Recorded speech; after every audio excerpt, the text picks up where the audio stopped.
있으니도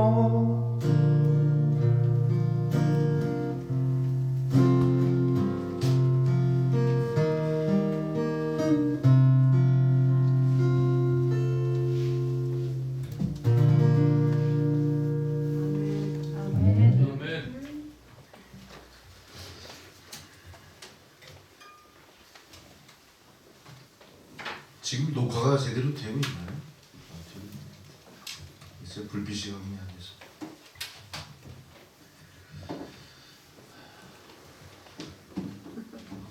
마스크를 벗으면 또 문제가 될 것 같고요. 다들 마스크 쓰고 계신데 참 어처구니 없습니다. 모르는 면에서. 하나님이 이 상황을 어떻게 바라보고 계실까? 근데 그동안 제가 그 예배 오기 전에 잠깐 그 CGN TV 저 기독교 방송을 통해서 다른 목사님 설교를 제가 듣고 오거든요. 근데 오늘 그동안 없었던 일인데 목사님이 강단에서도 마스크를 쓰고 설교를 하시더라고요. 이게 사태가 더 심각해진 건가요? 사태가 심각해진 건가요? 아니면 그 교회가 특별히 각성을 하셨나? 다시 늘어나요. 다시 늘어나요? 네. 그럼 큰 교회는 그렇게 할 수밖에 없겠죠. 큰 교회가. 아니 근데 거기는 뭐 교인들이 모여서 예배드리는 자리도 아닌데. 네? 온라인 저거 뭐 인터넷. 네, 인터넷으로 하는데 마스크 쓰셨더라고요. 그 마스크를 써야 된다는 각성을 일부 하시고. 나옵니다. 30%는 네, 30%는 예. 앉을 수 있게. 근데 어쨌든 하여간 가장 극심했을 때도 강단에 있은 목사님 안 쓰셨었는데 쓰셨더라고 유영모 목사님이. 그래서 아니, 속으로 아 이거 심각한 건가 아니면 뭐 도대체 뭔가 또 그런 생각을 하면서 또 사실 오늘 우리가 이 교회 창립 10주년이라고 그러잖아요. 근데 그 10주년이라는 의미가 뭘까 또 생각해보고 10주년이라는 게 무슨 의미가 있을까? 그 우리 생각들인 거죠. 우리 생각. 주님 앞에 10년이든 20년이든 뭔 의미가 있겠습니까? 그렇지만 우리가 저는 그냥 넘어갑시다 하는 마음도 있었는데 또 우리 성도님들이 또 섭섭해하신가 봐. 그 10년이라는 의미를 되새기고 싶으신 것 같아요. 그래서 우리가 또 10주년에서 뭐 떡도 만들고 뭐 달력도 만들고 그러신 것 같은데 어쨌든 이런 뭔가 이 움직임들이 상당히 부정적인 건 아닌 것 같아요. 좋은 것 같습니다. 근데 중요한 거는 그 의미가 과연 하나님의 영광과 어떻게 연결이 되고 어떻게 그것을 우리가 받아들여야 될 것인가를 생각하면서 우리만이 기념하는 건 아무 의미가 없다. 또 하나님의 뜻을 여쭙고 또 하나님께서 우리에게 어떻게 역사하시는 것인가를 기대하는 그런 것들이 다 이렇게 균형 있게 이루어질 때 이 10주년을 기념하는 예배도 의미가 있지 않을까. 10주년 기념 예배라는 건 있을 수가 없습니다. 하나님 기념 받으시는 분도 아니에요. 그러면 쏙 빼고 우리가 마음속에나마 그동안 교회를 지켜주신 것 감사드립니다. 이후로도 영원토록 하나님 지켜주십시오. 그런 마음을 다짐하시면 되겠죠. 또 그러면서 오늘 또 제가 놀라웠던 거는 우리가 이렇게 안면을 가리니까 저분의 정체를 잘 모르겠어요. 근데 우리 박인자 집사님 같아 아무리 생각해도. 박인자 집사님 맞으시나요? 네. 맞죠? 제가 박인자 집사님을 마스크를 안 쓴 상태로 뵀었기 때문에 지금 마스크를 쓰셔서 좀 낯선 분이 들어오시긴 했는데 얼핏 박인자 집사님 같다 그런 생각은 했지만 어쨌든 우리가 이 마스크를 쓴 모습을 빨리 벗어나야 되겠다 이런 생각을 하게 됩니다. 그러기 위해서는 어떻게 해야 됩니까? 우리 개인의 방역도 열심히 지켜야겠지만 더더욱 누구에게 매달려야 돼요? 하나님께 매달리는 수밖에 없어요. 이 방역이라는 것은 소독약으로 되는 게 아닙니다. 성령으로 되는 거예요. 성령으로. 성령의 불로 되는 거예요. 왜 그렇습니까? 성령이 생명이기 때문에 그래요. 생명을 살리는 것이 우리에게 필요한 것이고 바로 그래서 하나님께서 오늘 우리가 10년을 우리끼리 기념하는 이 자리에 이 말씀을 주신 것 같아요. 지금 세상에 어떻습니까 여러분? 모든 게 다 메말랐죠. 바라볼 만한 것이 없어요. 바라볼 만한 것이 없어요. 바라볼 미국도 실망이에요. 중국도 실망이에요. EU 연합도 실망이에요. 모든 게 다 실망스러워요. 큰 교회도 실망이에요. 바티칸도 실망이에요. 아무것도 없어요. 무엇을 바라봐야 될까요? 오직 하나님만 바라봐야 될 것 같아요. 여러분이 느끼는 감정이 나와 물론 차등이 있겠지만 어쨌든 지금 세상이 너무나 어처구니 없는 세상인 것은 맞는 얘기예요. 너무나 어처구니 없어요. 너무나 어처구니 없어요.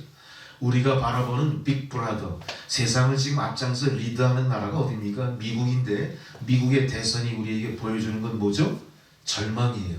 아, 저 나라는 저 나라고 우린 우리야, 이렇게 생각할 수 없습니다. 왜 그렇습니까? 미국의 상황이 온 세상 나라에 영향을 미치기 때문에 그래요. 미국의 한 나라의 문제가 아니라 우리 개인의 주권, 개인의 삶의 질까지도 어때요? 좌지우지 될 수 있는 영향이 있기 때문에 그래요. 어떻습니까? 미국의 현 상황을 보면서 여러분들은 좌절하지 않으시나요? 세상을 향해 좌절이 깊으면 깊을수록 우리는 더 하나님께 집중해야 될 줄 믿습니다. 그러나 집중해야 될 교회들은 어떤 모습이에요? 다 문을 닫고 정부의 눈치를 보면서 전전긍긍하고, 그것이 어쩔 수 없는 코로나19 팬데믹 때문에 그렇다고 하지만 정말로 아무 대책이 없는 거예요. 교회가 총회 차원에서 대책이 없어요. 노예 차원의 대책이 없어요. 범종교 간의 대책도 없습니다. 아무것도 하지 못해요. 아무것도 하지 못해요. 아무것도 내놓지도 못하고요. 대안을 제시하지도 못하고요. 모범을 보이지도 못하고 있는 겁니다. 유럽의 대유행을 통해서 유럽 인구의 3분의 1 이상이 사라져버렸던 패스트 사태를 생각해 보세요. 그때 우리가 어떻게 했죠? 패스트를 두려워하지 않고 길가에 널브러져 있는 죽은 시체들을 다 손수 옮겼어요. 세상 사람들이 그 모습을 보고 어떻게 했습니까? 저 사람들은 목숨 걸고 복음을 전하는 사람들이구나. 무엇이 저 사람들을 저렇게 하게 하지? 관심의 대상이 됐었죠. 진심을 알았습니다. 많은 그리스도인들이 생겨난 거예요. 우리는 역사적으로 그런 놀라운 일을 체험한 종교입니다. 체험한 사람들입니다. 그럼에도 불구하고 지금 이 사태에 대해서는 아무것도 하지 못하고 있어요. 진실을 말씀드릴까요? 코로나19 사태로 인해서 목숨을 잃는 사람들의 수는요, 솔직한 얘기로 세상에 항상 있는 바이러스에 걸려 죽는 사람의 숫자보다 적습니다. 감기로 죽고요. 감기가 2차 어떤 원인이 돼서 또 다른 질병의 감염으로 죽어가는 사람들이 훨씬 많은 숫자예요. 우리가 정확한 거는 알고 계셔야 되는 겁니다. 그러니까 어떤 도를 넘어서는 공포도 필요 없는 거고요. 또 우리가 너무나 이 사태에 대해서 무관심하고 방종하는 것도 문제가 있겠죠. 우리는 정확하게 하나님의 뜻이 어디에 계시며 하나님이 지금 우리를 향해 무엇을 요청하는가를 알아야 되는 거예요. 자, 에스겔서를 보세요. 에스겔서에 보니까 마른 뼈에 대한 이야기 나오죠. 마른 뼈에 대한 이야기는 사실이 아니라 뭡니까? 환상 중에 보여주신 거예요. 자, 이 당시 상황이 어떤 상황이었을까요? 이스라엘이라는 북이스라엘과 남유다 두 왕국이 하나가 된 유대라고 하는 민족의 국가 시대예요. 자, 북이스라엘은 이미 이스라엘 왕국 자체가 아수르, 지금의 시리아 지역일 거예요. 그 나라 사람들에게 나라를 빼앗긴 상태였어요. 이제 남쪽에 남유다 왕국만 남아 있었는데 이 남유다 왕국 자체도 바벨론에 의해서 멸망당하기 직전에 와 있는 겁니다. 여러분, 한 나라가 멸망당하면 어떻게 됩니까? 그 나라의 모든 왕권, 그 나라의 모든 권리, 그 나라의 모든 주권이 어떻게 되죠? 정복한 나라 손아귀에 다 들어가 버리는 거예요. 그럼 그 백성들은 뭐가 됩니까? 그 나라의 백성이 아니라 그 정복한 나라의 노예로 전락하는 거예요. 노예라는 게 뭡니까? 생사여탈권을 주인이 갖고 있으면서 노예를 자기 마음대로 부려먹는 거예요. 노예에게는 인권이 있겠습니까? 인권 없습니다. 꿈이 있겠습니까? 꿈 없습니다. 노예는 한낱 소유한 사람의 재산에 불과해요. 우리 집에 말이 10피 있고 돼지가 20도 있다. 그리고 노예가 10마리 있어 이 꼴이 되는 거예요. 자, 그러니 이 참담한 현실 앞에서 이스라엘 백성들이 어땠겠어요? 깊은 절망, 아무것도 할 수 없는 겁니다. 아무것도 할 수 없는 겁니다. 이제 이 나라를 이끌어가던 관원들, 테크노크라트, 그러니까 귀족들, 왕족들, 각 분야에 능력 있는 사람들, 기술자, 군인, 모든 사람들이 다 어떻게 됐어요? 모두 다 바벨론의 포로로 잡혀갈 처지에 놓이게 된 거예요. 결국은 이 나라가 어떻게 되는 겁니까? 지구상에서 완벽하게 사라져 버리는 거예요. 자, 이런 상황이 이스라엘 앞에 지금 펼쳐지고 있는 겁니다. 그때 하나님께서는 이스라엘 백성들에 대한 약속을 지키시고자 어떤 방법을 택하십니까? 에스겔 선지자를 부르신 거예요. 그러면서 오늘 1절, 2절, 11절에 이렇게 말씀하시죠. 마른 뼈가 가득한 골짜기의 환상을 보여주시는 겁니다. 마른 뼈는 뭘 얘기합니까? 이미 죽어서 오랜 시간이 경과한 아무 생명의 기색이 없는 그런 뼈를 말하는 거예요. 마른 뼈는 그걸 뭘 얘기합니까? 곧 먼지처럼 부서져 사라질 것을 이야기하는 거예요. 거기에 무슨 희망이 있겠어요? 그런데 본문 11절에 보니까 그 마른 뼈의 환상을 보여주시면서 이렇게 말씀하세요. 또 이르시되 인자야 이 뼈들은 이스라엘 온 족속이다. 그들이 이르기를 우리의 뼈들이 말랐고 우리의 소망이 없어졌으니 우리는 다 멸절되었다 하느니라. 지금 이스라엘 백성들이 뭐라고 한다고요? 우리는 끝났다.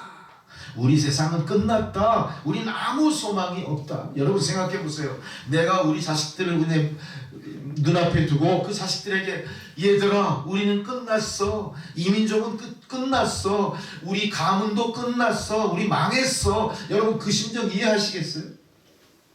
그 심정을 이해하시겠습니까? 우리 동포들은 그런 처절한 상황까지 갔다 오신 분들이라 혹시 교감이 될 줄 모르겠습니다만 우리들은 잘 몰라요. 그게 어떤 상황인지. 생각을 해보세요. 자식들을 눈앞에 두고 내가 그동안 노력했던 모든 학업, 배웠던 습득한 모든 기술, 네가 장래에 품었던 모든 소망 다 사라졌어. 아무 소용이 없는 거야. 그거를 말할 수 있겠습니까? 부모된 자 입장에서 자식들에게 그런 처지가 지금 우리는 아무 소망이 없습니다. 우리는 다 멸절됐습니다. 이렇게 얘기해요. 여기에서 이 뼈들은 사실 하나님께서 이스라엘 전체를 상징하는 의미로 보여주십니다. 그러니까 이스라엘이 한 사람이나 한 부리만 당하는 고난이 아니라 전 민족 전체가 다 공통적으로 당하는 고난을 그렇게 얘기하는 거예요. 그 모습을 바라본 에스겔의 입장은 어떻겠습니까? 이제 회복될 소망이 없다. 이제 회복될 소망이 없다. 우리는 끝났다. 3차에 걸친 바벨론의 침공으로 모든 것이 다 끝나버리는 깊은 절망에 빠질 수밖에 없었던 겁니다. 하나님이 왜 이렇게 에스겔 앞에 이런 절체절명의 상태, 절망적인 상태에 놓여있는 이스라엘 백성들을 마른 뼈의 환상을 통해 보여주셨을까? 하나님이 이스라엘 백성들을 여기서 포기하겠다. 왜? 너희들은 희망이 없으니까. 내가 다시 시작하마. 이렇게 생각하고 보여주신 게 아니에요. 자, 3절에 보세요. 3절에 이렇게 하십니다. 이 뼈들이 능히 살겠냐? 그리고 에스겔에게 물어봐요. 에스겔에게 다 보여주신 후에 뭘 물어본다고요? 이 뼈들이 능히 살겠느냐? 이 말씀 뒤에는 뭐예요? 내가 살리리라 하는 말씀이 내포되어 있는 겁니다. 에스겔을 향하여 겁을 주시는 게 아니에요. 에스겔아 걱정하지 마. 네 눈에는 절망적이지만 나는 할 수 있다니까. 이걸 내가 믿느냐? 이렇게 물어보는. 이 뼈들이 능히 살겠느냐? 과학적으로도 의학으로도 지식으로도 도저히 불가능한 상황을 보여주시면서 하나님이 그렇게 물어보십니다. 이 뼈들이 능히 살겠느냐? 에스겔이 뭐라고 대답합니까? 기가 막힌 대답을 하죠. 주 여호와여 주께서 아시나이다. 이제 에스겔이 대답할 수 있는 건 뭐예요? 맞아요. 당신이 알 수 있어요. 아니면 불가능해요. 그건 양자택일의 것이 아니라 주께서 이미 아시나이다. 이 말씀 속에는 뭐가 있어요? 에스겔도 살든지 죽든지 당신 뜻대로 하시옵소서. 에스겔은 하나님이 전지전능하신 하나님인 것을 인식한 거예요. 어떻게 얘기한다고요? 당신이 이미 알고 계시잖아요. 지금 우리의 심정이 그런 거. 세상을 바라보면서 주여 당신께서 아시나이다. 주여 무슨 말씀하세요? 우리는 이런 역량이 있어요. 이런 경험이 있어요. 우리가 극복할 겁니다. 우리에게는 희망이 있습니다. 우리가 잘하고 나서 어떤 성과를 보일 때까지 잠잠히 기다리고 계십시오. 당신이 있을 곳은 거기에요. 간섭하지 마세요. 지금 이게 우리의 모습이에요. 에스겔은 그렇게 얘기할 처지가 안 됐어요. 자기가 환상으로 본 현실이 너무나 암담했기 때문에 이제는 죽으면 죽으리라. 당신 뜻대로 하옵소서. 주 여호와여 당신이 이미 알고 계시지 않습니까? 이 얘기는 뭐냐면요, 에스겔의 입장에서는 인간적인 경험이나 인간적인 인식이나 인간적인 모든 능력으로는 도저히 불가능하다는 걸 얘기한 거예요. 우리가 주님 앞에 나갈 때 항상 우리는 어떤 곁을 주고 주님 앞에 나가려고 해요. 어떤 여지를 남겨둡니다. 요만큼은 내 걸로 남겨두시고 타치하지 마세요. 요건 내가 알아서 할게요. 내가 지금 원하는 건 이거니까 이거나 터치해 주시고 이거나 간섭해 주시고 이것을 통해 기쁨을 얻게 하면은 나도 만족, 당신도 영광 아닙니까? 이런 모습으로 예수 믿는지 모르겠어요. 이런 모습으로 예수를 믿는 사람들이 교회에 모여 있는지 모르겠어요. 교회에 나갈 때마다 우리는 어떤 자세로 나가야 됩니까? 주여 당신께서 하시옵나이다.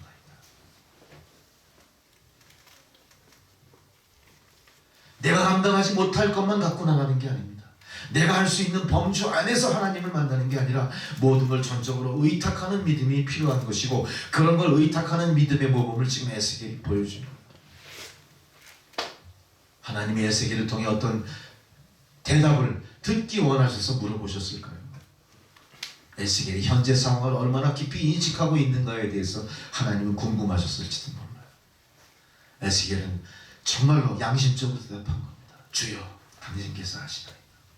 당신이 세상 모든 것을 창조하셨고 경륜하시고 처음과 끝을 알고 계시지 않습니까? 저는 도저히 모르겠습니다.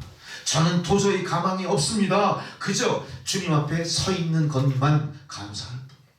이것을 허락하신 주님만 지금 바라보고 있습니다.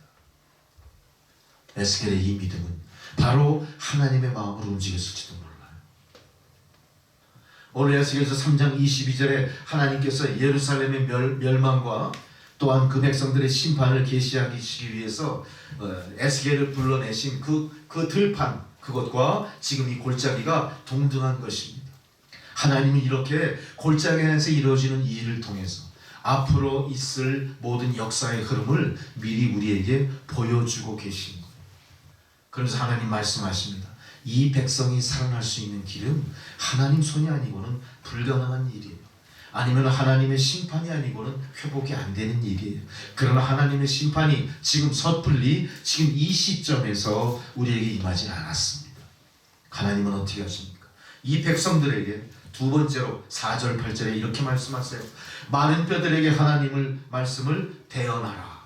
그러자 뼈들이 사람의 형체를 갖추기 시작하게 됩니다. 하나님이 에스겔에게 주신 얘기는 뭡니까? 내가 심판을 통하여 모든 걸 다 싹 쓸어버리고 새로 시작하겠다. 그럴 만큼 상황이 심각하지 않느냐? 이런 방법이 아니라 어떻게 하신다고요?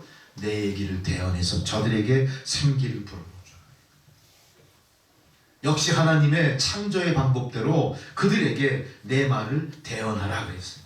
내가 생기로 너희에게 들어가게 하리니 너희가 살리라. 이렇게 여기서 생기는 뭘 얘기합니까? 흙으로리를 빚어서 창세기에서 그 코에 뭘 불어넣어 주시죠?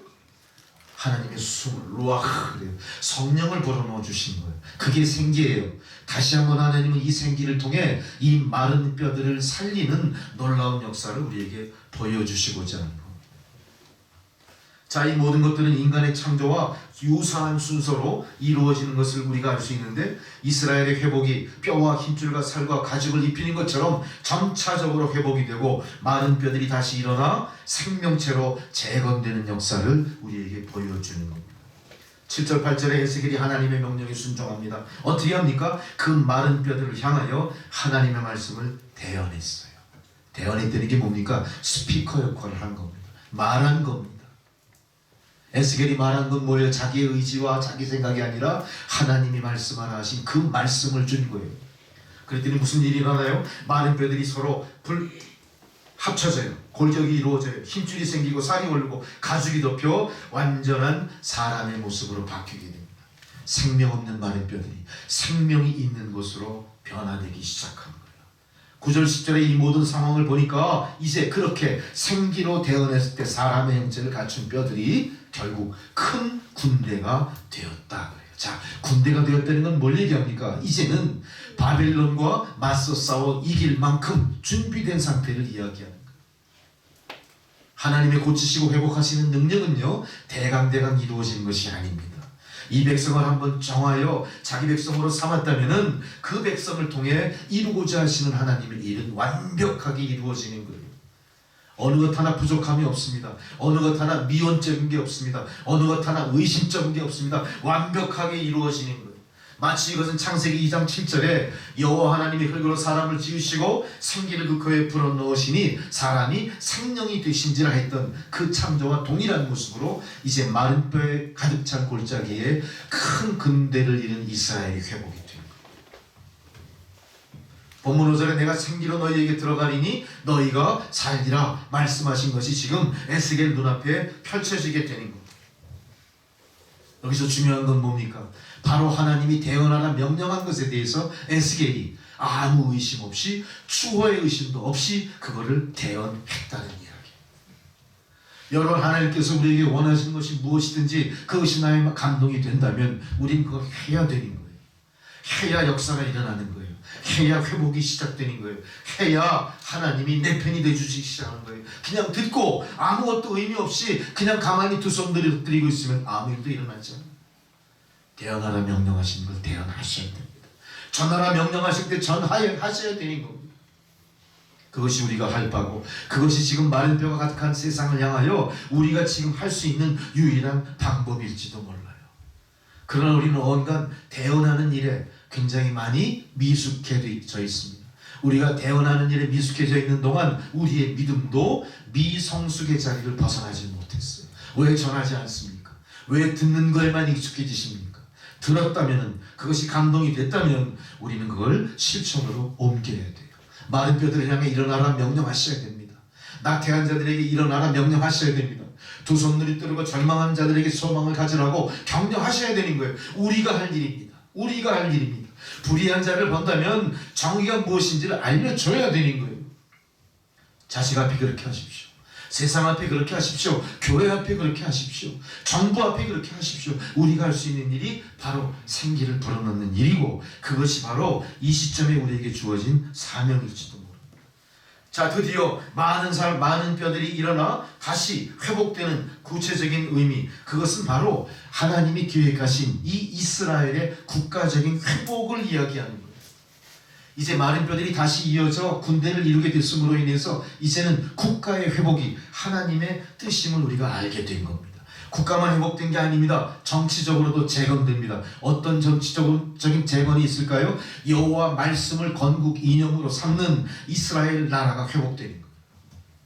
여러분, 우리에게도 필요한 게 뭡니까? 우리 안에 하나님의 나라가 회복됐다면 그 안에 하나님 말씀을 이념으로 삼는 정치적인 재건도 동시에 같이 이루어져야 되는 거예요. 우리가 뼈만 갖고 살 수는 없죠. 뼈에 힘살이 붙고 살이 붙고 파워가 생겨야 살아가는 거예요. 그 힘살이 붙고 파워가 붙는 건 뭡니까? 정치적인 이념으로 우리의 국가를 움직일 수 있는 소프트웨어를 갖추는 겁니다. 그것이 우리에게는 뭘까요? 바로 말씀이라는 거예요. 말씀이라는 거예요. 하나님의 말씀을 대언하려는 사명이라는 거예요. 그것을 오늘 우리에게 극명하게 보여주고 있습니다. 이제 14절에 내면적으로 오늘 우리에게 보여주신 이 마른 뼈의 환상은 내면적으로, 외향적으로는 국가의 회복과 정치적인 이념의 완성을 우리에게 보여주는 거지만 이제 내면적으로는 우리 개개인의 신앙의 회복을 하나님이 원하고 계십니다. 어쩌면 우리가 10년, 20년, 30년 전 생애를 열심히 예수를 믿었다고 얘기하지만 우리는 혹시 마른 뼈에 불과한 존재일지도 몰라요. 마른 뼈들로 방불한 그런 교회일지도 몰라요. 우리가 상아탑을 우골탑이라고 얘기한 적이 있었어요. 마치 교회가 마른 뼈들만 그득한 그런 능력 없는 교회일지도 몰라요. 그것이 우리 남천교회일 수도 있어요. 여기에 대한 경계심, 여기에 대한 깜짝 놀라 다시 스스로를 성찰하고 뒤돌아보는 각성이 우리에게 필요한지도 몰라요. 우리가 어떻게 교회를 다녔습니까? 어떻게 교회 안에 임재하신 하나님 앞에 나갔습니까? 매 예배마다, 주일마다 우리는 주님 앞에 나가서 주님 앞에 우리의 입장을 말씀드리고 내가 마음속에 소원하는 것을 아뢰고 또한 받고 변화되고 기쁨과 감사함으로 충만하게 다시 세상을 향해 나가는 그런 삶의 모습이었습니까? 정말로 하나님이 주신 시대적인 사명 아니면 하나님이 허락하시고 깨닫게 하신 나의 나된 존재 이유를 위해서 정말로 한 주간 동안 열심히 세상을 살았냐 말이에요. 우리는 어느덧 익숙한 신앙생활에 빠져서 우리는 하나님을 믿는 하나님의 백성의 삶이 아니라 신앙인의 삶을 산 거예요. 신앙만 한 거예요. 우리가 남들이 바라봤을 때 아, 저 사람들이 크리스찬이야, 그렇게 주장하니까 크리스찬인 줄 인정받는 정도에 불과한 거예요. 그건 아무 의미가 없습니다. 그런 모습은 우리의 신앙의 회복이 아니라 우리 신앙의 침잠 가라앉은 모습들이에요. 그거는 마른 뼈에 불과한 겁니다. 아무 능력이 없는 겁니다. 아무 생기도 없는 겁니다. 여러분, 오늘 말씀을 따라 우리는 이제 완전한 회복으로 나아가셔야 돼요. 자, 그렇다면 우리가 국가나 역사적인 배경 속에 에스겔을 통한 하나님의 뜻이 어떤 것이었는가를 우리가 생각한다면, 무소부재하시고 시간과 공간을 초월하시는 하나님의 뜻이 지금 이 순간 우리에게도, 우리 실존 속에도 울리고 있다는 사실을 기억하셔야 돼요. 이 말씀은 어떤 특정인 에스겔을 통해서 특정한 국가 이스라엘 민족 그 당시 시대 상황에 주시는 경고가 아니라 시간과 공간을 초월하여 지금 이 시대 이 순간을 사는 우리에게 오늘날 우리 실존 속에 하나님이 요청하시는 것, 너희가 이렇게 살아라, 그런 요청을 하시면서 우리에게 생기를 주신 거예요. 자, 우리는 생기를 어떻게 활용합니까? 여러분, 우리 안에는 혹시 생기보다 분노가 더 많지 않습니까? 분노는 곧 살기라는 것을 우리는 가인의 살인을 통해 알잖아요. 우리는 지금 분노하는 세상, 분노하는 사회 속에 살고 있어요. 분노가 분기탱천하다 보니까 우리 안에 생기는 어때요? 점점 쪼그라들고 위축되는 거. 우리 안에 생기가 없어요. 생기가 없다는 건 뭐예요? 생명력이 없다는 겁니다. 생명을 일깨워낼 만한 능력도 사라져버린 거예요. 그러나 하나님은 이미 우리에게 주셨던 게 있거든요. 그거 다시 찾아내야 되고요. 그거 다시 리바이벌 해야 되는 거예요. 왜 그렇게 하십니까? 분노가 가득 찬 삶으로는 우리가 생기를 되살려낼 수가 없어요. 인생에게는 생기와 살기가 공존합니다. 분노가 가득 차면 우리는 결국 어떻게 돼요? 그 살기로 살릴 사람을 살리는 게 아니라 죽여버리는 거예요. 우리 얼마나 많은 순간 사람을 죽였는지 몰라요. 그 사람의 생명을 뺏어야 죽이는 겁니까? 우리는 말로써 살인했죠. 동조하지 않음으로 인해 살인했죠. 내 뜻과 다르다고 살인했죠. 그거 다 우리의 분노가 만든 살기인 거예요. 하나님은 매 순간마다 살기등등한 우리의 모습을 보고 하나님 굉장히 안타까워하셨을 것 같아요. 오늘 마른 뼈가 살아나는 이 환상 속에서 우리가 일깨워야 될 건 뭡니까? 내 안에 생기로 가득 차게 하자. 생기가 우리의 생명을 살리는 겁니다. 여러분이 손대는 곳마다 죽어가는 것들이 일어나야 돼요. 여러분이 쓰다듬는 꽃, 화분의 화초가 왕성하게 잘 자라나야 돼요. 내가 키우고 양육하는 그런 애완견들이 건강하게 잘 자라나야 돼요. 기분 나쁘다고 애완견을 발로 뻥쳐서 죽이잖아요, 사람들이. 학대하죠, 학대. 그 내 안에 분노 때문에. 그 학대가 부부간에도 있어요. 부부간. 형제간에도 있어요. 성도간에도 있어요. 회개하십시오. 우리는 어디 가나 생기롭게 만드는 사명이 있는 사람들이에요. 성도들이 가는 곳마다 코로나19 바이러스가 사멸돼야 돼요. 성도들이 가는 곳마다 죽어가는 사람들이 살아나야 돼요. 아멘. 자살하려는 사람들이 마음을 돌리게 만들어야 돼요. 절망해서 죽지 못해 산다는 사람들이 열심히 살겠다고 내 앞에 약속하는 일들이 벌어져야 돼요. 그 일을 위해서라면 기도뿐만이 아니에요. 필요한 모든 것을 다 바칠 만한 열정적인 생기의 사람으로 여러분들이 변해가야 돼요.